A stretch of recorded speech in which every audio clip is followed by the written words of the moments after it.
Hey guys, TJ here with Spartacus MMA. I want to come on today and talk a little UFC 298. The main event specifically between Alexander Volkanovski and Ilya Topuria. I am excited for this fight. This one should be a good one. We have two extremely well-rounded fighters here. So, they're what I like to call fourth generation fighters. If you consider generation one to be, Hoist and the boys and UFC one, then year 2000 they adopted the unified rules. So that's like your Kevin Randlemans and your Randy Couture's. That's Generation 2. Generation 3 is like post 2005 after Stephan Bonner and Forrest Griffin had that, you know, awesome fight that catapulted the UFC to the next level, got them on, network television, made them more mainstream.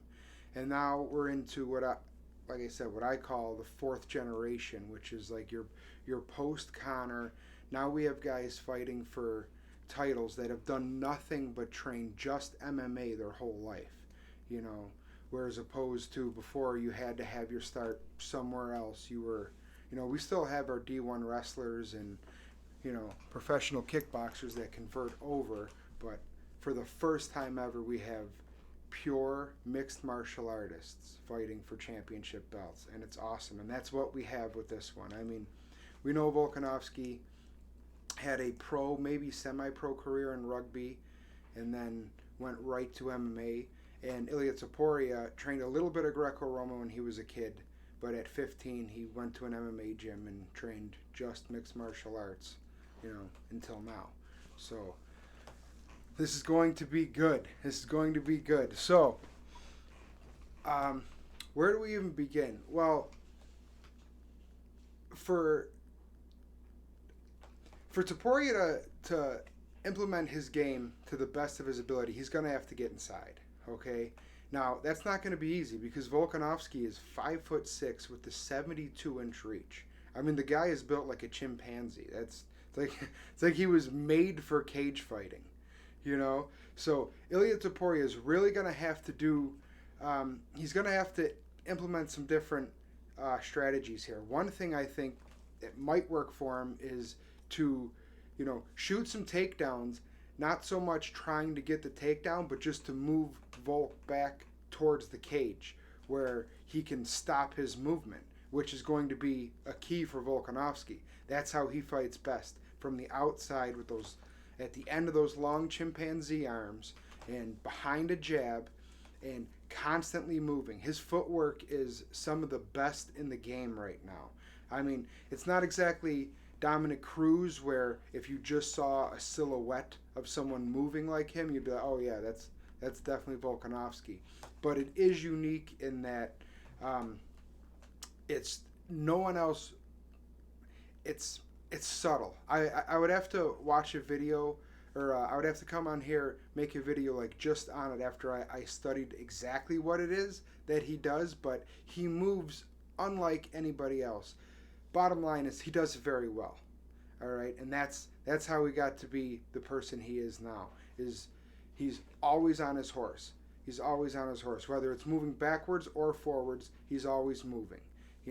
He doesn't like to get in the pocket, stay there, and throw his punches. Whereas Topuria, we've seen with Josh Emmett, did an excellent job of getting in the pocket, standing there with one of the biggest hitters in the division, and landing his shots and making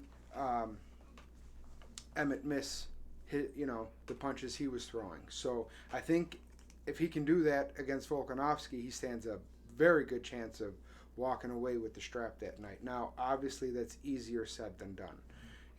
Not too many people have been able to do just that. Get inside the reach of Volk and land those big shots.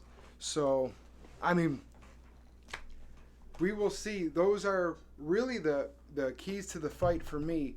Now, let me address the elephant in the room, which is Volkanovski coming back too soon? That head kick knockout he suffered from Islam Makhachev was not that long ago, and that was a serious knockout. He took that fight on short notice, so I'm sure the weight cut was not easy, And then, he takes that brain damage essentially, and he's right back in the ring a few months later with one of the scariest, if not the scariest guy in the division standing across from him. So will he be able to stand, the shots from Topuria as good as he would if he wasn't coming off that knockout, or if he gave himself 6 months, 8 months to recover? Well, time will tell, and I will definitely be there to watch. My pick.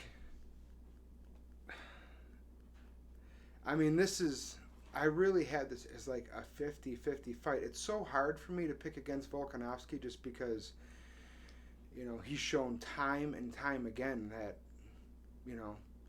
he's got that dog in him, for a lack of a better expression. But Ilia Topuria he's undefeated. So there hasn't been a man to stop him yet. So it's so hard to pick. I guess feet to the fire, I'm going to go with Ilia Topuria just because Volkanovski's chin is a bit of a question mark coming off that knockout. So that's where I stand right now. We're still a few weeks away. I guess that could change. But, well, let me know what you think. If you like this video, hit the like, subscribe, notification bell, all that good stuff. And leave a comment, and we'll chat it up. Let me know what you think. All right, thanks, guys.